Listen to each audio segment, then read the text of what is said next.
성부와 성자와 성령의 이름으로.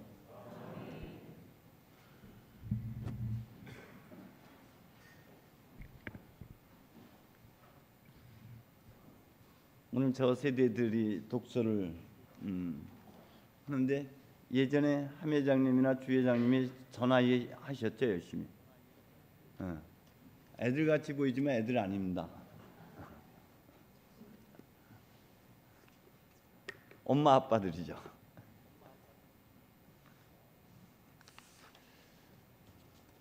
예전 성공의 전통에서는 사순절 전, 다시 말해서 그 성공의 예서는 전통적으로 성탄 주간을 굉장히 길게 잡았습니다. 성탄 후 1주 혹은 2주, 그리고 공연주일, 공연 1주, 공연 2주 혹은 공연 3주가 되기도 하고, 그리고 칠순주일, 육순주일, 오순주일, 그리고 사순주일로 접어들었습니다. 그때 오순주일에는 사순대제 직전 주일에 예수 변모 사건을 볼 수 있도록 그렇게 안내했었습니다.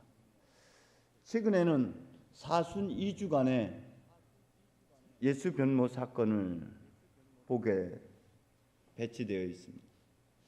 왜 사순대제 기간에 예수님의 변모 사건을 보게 되느냐? 글쎄, 첫 번째는 예수님께서도 장차의 영광을, 부활의 영광을 내다봄으로 인해서 오늘의 부끄러움과 수치를 이겨나갈 수 있었고, 결국 그가 하나님의 오른편에 앉을 수 있었던 것도 부활의 영광, 장차의 영광을 바라볼 수 있었기 때문이다. 로마서 8장에서도 이렇게 표현합니다. 장차의 영광에 비추어 보면 오늘의 고난은 아무것도 아니다. 그렇지, 희망, 장차의 영광을 우리가 바라봄으로 인해서 오늘의 고난, 오늘의 역경 이겨나갈 수 있는 힘이 됩니다. 그래서 여러분 안에 감춰져 있는, 여러분 안에 이미 내재되어 있는 그 하나님의 영광, 하나님의 거룩함, 하나님의 씨앗을 다시 한번 여러분 들춰내서 내가 이 땅에서 지금 신앙생활을 해야 하는 이유, 그것을 다시 한번 상기시키게 하기 위한 것이죠.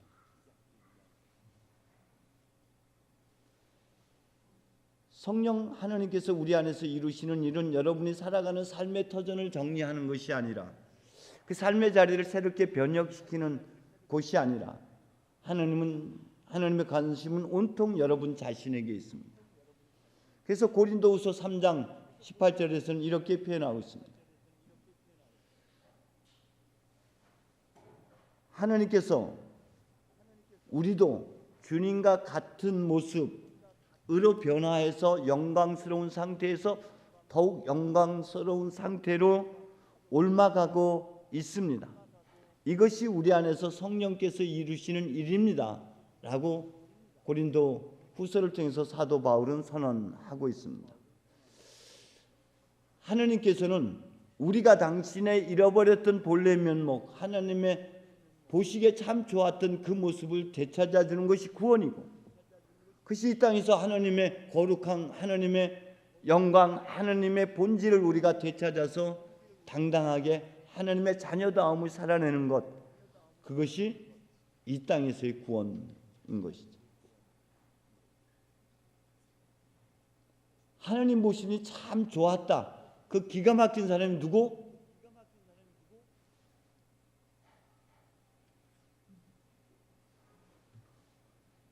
동의가 안 되는 것 같아요. 하나님 보시니 기가 막혔다. 이야, 참 좋다. 내가 만들어 놨어도 이런 작품이 나올 줄이야 하며 벅차오르게 했던 그 사람이 누구라고요?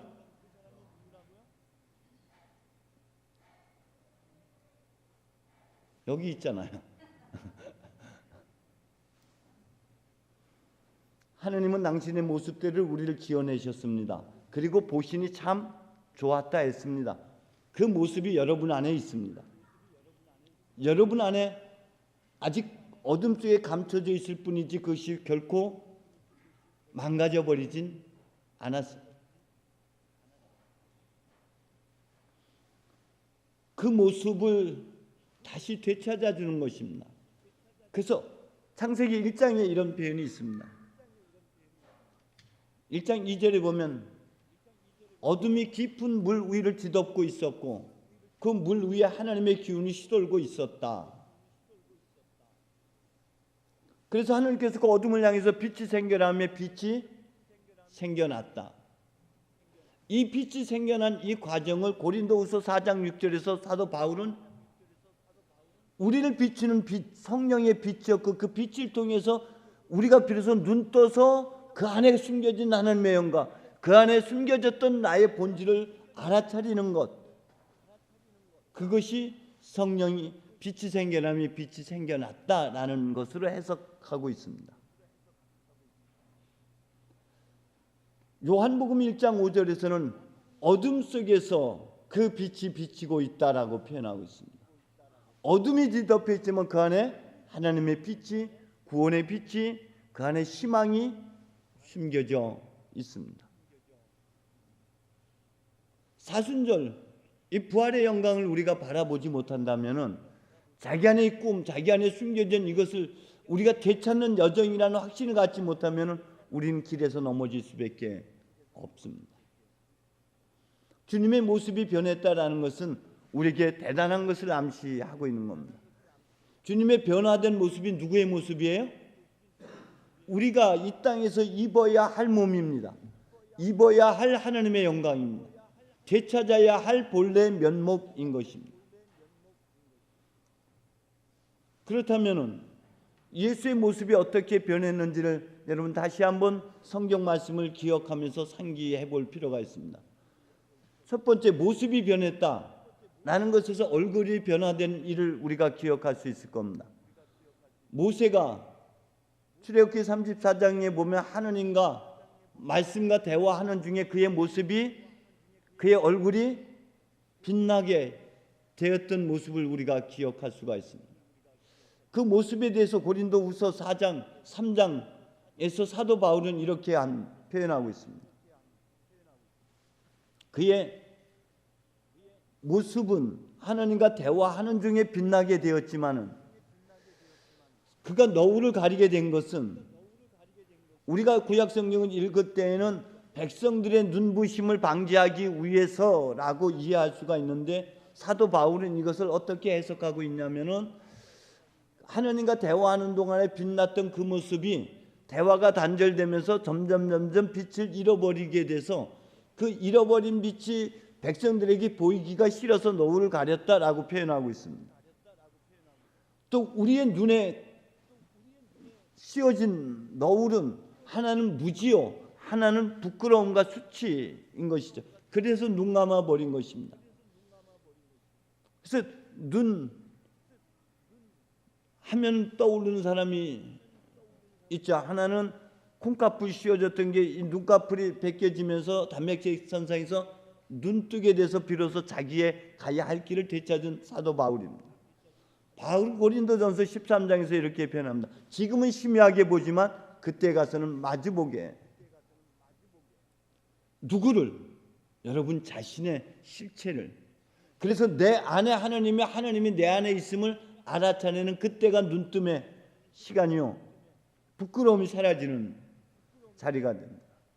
우리의 본래의 면목, 하나님의 영광을 되찾는 자리가 그의 모습이 변화되었다라는 것을 찾을 수 있다면 동일한 선상에서 그의 옷이 어떤 마전장에도 하얗게 할 수 없을 정도로 새하얗다라고 하는 표현에서 옷이 변화된 상징적인 의미는 무엇입니까?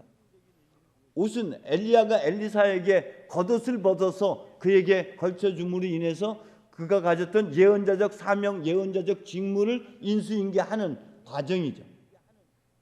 그래서 겉옷은 그의 사명, 그의 예언자적 역할을 넘겨주는 것을 상징적으로 보여주고 있습니다. 반면에 갈라디아서에서는 이렇게 또 표현하고 있습니다. 여러분은 세례를 받음으로써 그리스도를 옷 입듯이 입었다라고 표현하고 있습니다. 그래서 우리는 그리스도의 인격, 이제 나는 죽고 그리스도화 되어서 살아가는 존재의 변화, 그래서 한 인격의 변화를 다시 한번 강조해서 얘기하고 있는 것이 그의 옷이 어떤 마전장이도 시기할 수 없을 정도로 하였다. 이 하얀 옷은 요한 묵시록에서 보면은 그리스도의 피로 정결하게 된 모시 옷을 상징적으로 보여주고 있다면은 이 변화가 완성된 곳에 여러분 어디입니까? 무덤 안에서 열어보니, 무덤에 가보니 거기에 흰 옷 입은 천사가 머리맡에 발치에 있음을 알아차리게 되죠. 그리고 변화의 완성은 어디에서 완성되느냐? 예수님께서 보여줬던 이 예시적인 변화의 모습이 최종적으로 완성되는 곳이 어디예요? 무덤이에요. 무덤 문이 열리고 예수가 부활하는 것이, 변화하는 것이, 그게 본래 갖춰져야 될 본래 면목인 거죠. 미리암 이해가 되죠? 응? 무덤에서 변화의 완성은 무덤에서 부활이 변화의 완성이 되는 거예요. 이것을 여러분들이 바라보라고 지금 요 변모 사건을 지금 다루고 있는 것입니다. 그렇다면 이 변화의 사건이 언제 어떻게 일어나느냐? 그 고난받고 무덤 속에 갇혔을 때가 아니라 그것을 멀리서 지켜보고 있는 사람들, 그것을 곰곰이 생각하는 사람들, 그것을 다시 한번 더듬어 생각해보는 그 상황에서 변화가 일어나는 것이죠. 변화는 그때 일어나는 겁니다. 신명기는 회상하는 겁니다. 출애굽의 여정을 다시 한번 모세가 돌이켜보면서 그때 이런 일이 있었고 그때 이런 일이 있었고 더듬어 생각해보아라. 그리고 기억하라. 그리고 봐라. 그리고 들으라. 무엇을? 소리 없는 소리. 그 사건이 의미하는 바를 깊이 깨달아 알아들어라. 여러분 일생에서 수많은 경험들을 갖고 있습니다. 우린 수중전, 공중전 다 겪어가면서 84세가 되신 거예요. 클라라 어머니, 헬레나 어머니, 그죠? 공중전까지 다 겪은 인생들이 3년에 하나 깎아?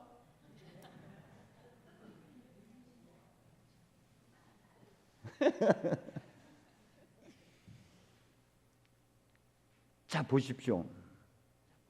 이스라엘 백성들이 광야 40년을 방황하고 헤매면서 그들은 이것이 하나님께서 주신 고통인 줄 알았어요. 하나님께 죄를 지었기 때문에 주시는 벌로만 생각했었어요. 그런데 다시 한번 더듬어 생각해보라. 성령의 기억과 성령의 조명 속에 다시 한번 봐라. 직관적 성찰을 통해서 봐라. 네 생각으로 보지 말고, 네 눈으로 보지 말고 성령의 조명을 통해서 다시 봐라. 더듬어 생각해 보았더니 이게 빵이 아닌 말씀으로 살아가도록 하기 위한 빚음의 사건이요, 은총의 사건이었다는 것이에요. 그 고난이. 그래서 여러분이 겪게 되는 모든 고난과 아픔과 시련은 하나님의 은총의 사건들입니다. 용서의 은총만이 아니라 여러분을 새롭게 거듭 태어나게 하는 은총입니다. 여러분의 빛이 여러분을 밝혀내는 것이 아니라 여러분의 어둠이, 여러분의 실수가, 여러분의 허물이 여러분을 변화시키고 발전시키는 디딤돌이 되는 것이죠. 여러분의 잘난 모습은 여러분을 퇴보시킬 뿐이지, 여러분의 부끄러움이, 여러분의 약함이, 여러분의 실수가 여러분을 다시 발전시키게 한 걸음 더 나가게 하는 거죠. 때문에 여러분 다시 한번 내 인생 살아왔던 날들, 아픔들을 다시 한번 상기해 보십시오. 그것이 아직 소화되지 않은 채 남아있다면 트라우마로 작용이 돼서 우리의 인생을 왜곡시키고 때때로는 우리의 삶을 제한시켜 버립니다. 자라보고 놀란 가슴, 이렇게 궁합이 안 맞았어요. 자라보고 놀란 가슴, 아이고 깜짝이야. 자꾸 일에 놀라서 자기의 인생을 제한시켜요. 자기의 삶의 영역들을 제한시킵니다. 때로는 복수심, 증오심, 분노를 일으켜서 자신의 인생을 살아내지 못하게 왜곡시켜버려요. 그렇기 때문에 그것을 성령 안에서 다시 재조명해서 하나님께서 왜 나한테 이 고통을 겪게 했는지, 이 고난 속에 하나님이 어디 계셨는지, 이 고난을 통해서 가져다 주는 유익이 무엇인지를 하나님의 은혜 안에서 다시 한번 성찰할 때, 아하, 그랬었구나, 그거였네. 이 아하의 은혜로 다가가야지 눈 뜨는 자리가 되고, 비로소 그것이 진주로 만들어지는, 진주로 빚어지는 은총이 그때 완성되는 거예요. 아픔을 겪는 순간이 아니라 지나서 다시 그것을 재조명하고 하나님의 눈으로 봤으니 하나님의 은총이 아닌 게 없었고 거기도 하나님이 있었네. 그것도 하나님께서 이런 나를 빚음의 사건이었네 라고 고백하게 되는 그 자리가 은총의 자리고, 그 자리가 천지창조가 이루어진다. 내가 다시 거듭 태어나는 자리, 내 본질을 되찾는 자리, 내 정체성이 확보되는 자리가 되는 것이죠. 그게 천지창조예요. 그게 나 탄생이에요. 그게 부활이고 거기서 변화라는 사건이 일어나는 것이죠. 오늘은 그렇기 때문에 여러분 다시 한번 이 사순대제 기간 여러분의 삶에 걸어왔던 발자국을 성찰해 보십시오. 그리고 여러분이 기억하고 싶지 않았던 그 사건 속에 숨겨진 하나님의 신비, 하나님의 은총을 발견하시기를 바랍니다. 그걸 깨닫는 자리가 우리가 변화되는 자리, 우리가 부활하는 자리. 예수님과 어떤 대화를 나누고 있었습니까? 죽음에 대한 이야기를 나눴어요. 앞서 말씀드렸던 대로 정말 고난이 그 가장 깊은 어둠에서 부활이라는 사건이 일어나는 겁니다. 우리의 삶의 변화라는 깨달음의 자리가 우리가 되찾아지는 부활이게 되는 거죠. 기도하겠습니다. 주님, 우리에게 허락된 고난, 이 고난 안에 하나님이 뜻이 있고 하나님이 여전히 광야의 한복판에도 은혜로서 우리를 이끌고 있음을 알아차리게 해 주옵소서. 하나님의 눈으로 우리를 다시 한번 성찰하게 하여 주옵소서. 모든 것 속에 계시는 하나님을 깨닫게 해 주옵소서. 모든 상황 속에서, 모든 이들의 언어 속에서 눈에 보여지는 모든 것 안에 계신 하나님을 깨닫는 은총으로 우리를 이끌어 주옵소서. 그리고 하나님의 눈으로 세상을 보게 해 주시옵소서. 모두를 품어 안는 사랑으로 살아가는 하나님의 사람들 되게 하여 주옵소서. 이제 내가 사는 것이 아니라 그리스도로 살아가는 빚음의 시간이 될 수 있도록 이 사순절 모든 기간을 축복해 주옵소서. 예수님의 이름으로 기도합니다.